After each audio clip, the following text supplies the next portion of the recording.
میں نے عرض کیا اب اس کے برعکس نہج البلاغہ کو لے لیں تو یہ ان بزرگوں کے 200 سال بعد اور سیدنا مولا علی شیر خدا کے 350 سال بعد آئے، اور کسی ایک خطبے کی ایک سند لکھی ہوئی نہیں، موجود نہیں ہے، ایک سند موجود نہیں، کسی خطبے کا راوی موجود نہیں ہے۔ یہ پوری نہج البلاغہ میرے سامنے پڑھی ہے، پوری نہج البلاغہ، صرف خطبہ نمبر دیتے اور لکھتے ہیں من کلام لہو علیہ السلام فی بعض ایام صفین، بس صفین کے ایام میں ایک موقع پر آپ نے کلام فرمایا، بس آگے پھر آپ کا کلام شروع ہو جاتا ہے۔ من خطبۃ لہو علیہ السلام وہی من خطب الملاحم، بس آگے آپ کا خطبہ الحمدللہ شروع ہو جاتا ہے۔ جو خطبہ آپ اٹھا کے دیکھ لیں، من خطبۃ لہو لیتأسى صغیرکم، بس آپ کا خطبہ ہے، پھر آپ کا بیان شروع ہو جاتا ہے۔ من خطبۃ لہو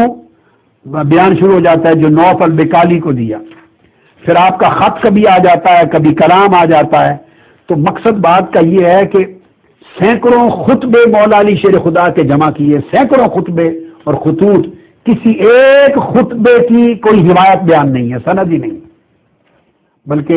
اب اس کا ثبوت صرف اتنا رہ جاتا ہے، اب اس پر بنیاد کر کے اگر آپ کچھ واقعات یا کوئی چیز بیان کریں گے تو کوئی دوسرا کس طرح اعتماد کرے گا؟ پھر میں آپ کو بعد میں طریقہ بھی بتاتا ہوں اعتماد کا، پھر طریقہ کیا ہے، میں راستہ بھی نکالتا ہوں۔ صرف اتنا ہی ان کے پاس حل ہے، ان علماء کے پاس جنہوں نے یہ کتابیں جمع کی، اور وہ یہ کہتے ہیں کہ ان کے مرتب کرنے سے پہلے یہ سیدنا مولا علی شیر خدا کے خطبات فلاں نے بھی جمع کر رکھے تھے، فلاں کے پاس بھی کچھ خطبے جمع تھے، یقیناً جمع ہوں گے، مگر میں تو بات کر رہا ہوں روایت کی، متصل سند کی، راوی کہاں گئے، اتصال سند کہاں گیا، اور کم سے کم 10-12 راوی بنتے ہیں جو جامع نہج البلاغہ سے لے کر مولا علی شیر خدا تک 350 سال ہوئے نا، 10-12 راوی بنتے ہیں، وہ کہاں گئے؟ کس طرح پتا چلے گا کہ یہ خطبہ یہ کلام آپ کا ہے نہیں ہے؟ کسی نے درمیان میں اضافہ کیا، بڑھا دیا، کم کر دیا، کسی چیز کا ثبوت ہی نہیں ہے، بس صرف ایک اعتماد چل رہا ہے۔ اب جب صورتحال ایسی ہو تو اب حدیث کے باب میں کیا طریقہ نکالا جائے، حل نکال رہا ہوں، سولوشن، اس طرح باقی کتب ہیں تو میرے نزدیک پھر اس کو سولوشن یہ ہے حدیث کے باب میں ان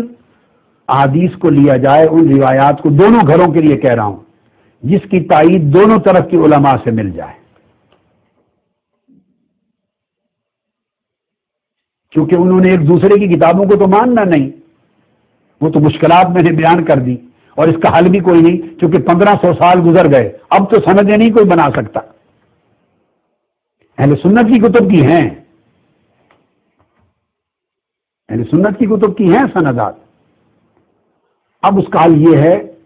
کہ جو چیزیں زہد پر ہیں، تقوی پر ہیں، ورع پر ہیں، علم پر ہیں، آخرت پر ہیں، معرفت پر ہیں، سلوک پر ہیں، عام نصائح پر ہیں، جس میں کوئی عقیدے کا اختلاف نہیں، وہ تو دونوں میں سے جس طرف سے مل جائے قابل قبول ہونا چاہیے۔ اسی وجہ سے میں نے نہج البلاغہ کا جو آخری حصہ ہے زہد اور معارف پر، اس پر خود درس بھی دی ہے اعتکاف کے ایام میں،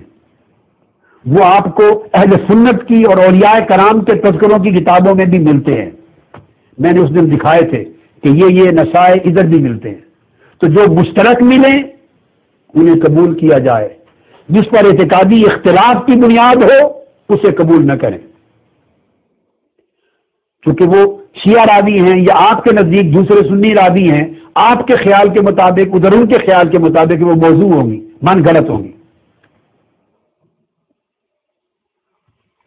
اور تیسری چیز جو بڑی اہم، اولاً قرآن کو لیں،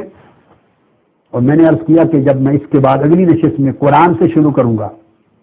تو قرآن مجید کی تفسیرات صرف اہل تشیع کی لوں گا، پھر اس کے بعد حدیث میں آ جائیں تو حدیث میں متفقات کو دیکھیں، جہاں خلافیات ہوں وہاں ترک کریں،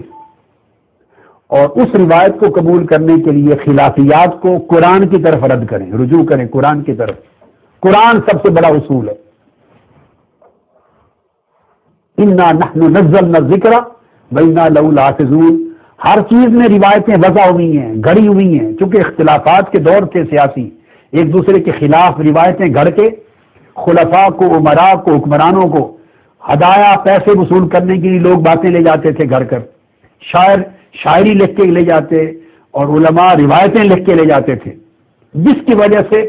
ائمہ اہل سنت کے ائمہ فن نے، اسماء الرجال کے ائمہ نے، نقد و جرح کے ائمہ نے، جر و تعدیل کے ائمہ نے، اور اہل تشیع میں بھی نقد و جر و تعدیل کے علماء نے کتابیں لکھی ہیں، اسماء الرجال کی موجود ہیں، مگر پڑھتا پڑھاتا کوئی نہیں۔ وہ جرح کرتے تھے، تعدیل کرتے تھے، تحقیق کرتے تھے، پھر روایت کو قبول کرتے یا رد کرتے۔ اور اس کا میں نے ایک تیسری صورت نکالی اہل تشیع بھائیوں کے لیے کہ تیسرا حل پھر وہ فیصلہ لے لیں کتاب و سنت کے بعد جو ائمہ اطہار اہل بیت نے کہا ہے، جو صحت کے ساتھ ثابت ہو۔ اب میں تیسرا سورس یہ لوں گا،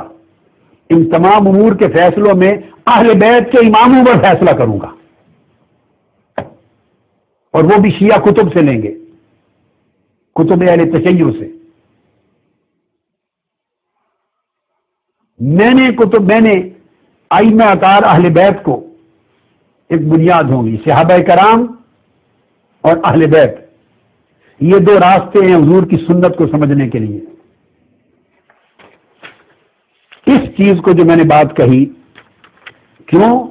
اب آج بڑی آخری بات ہے میری آج کی نشست کی،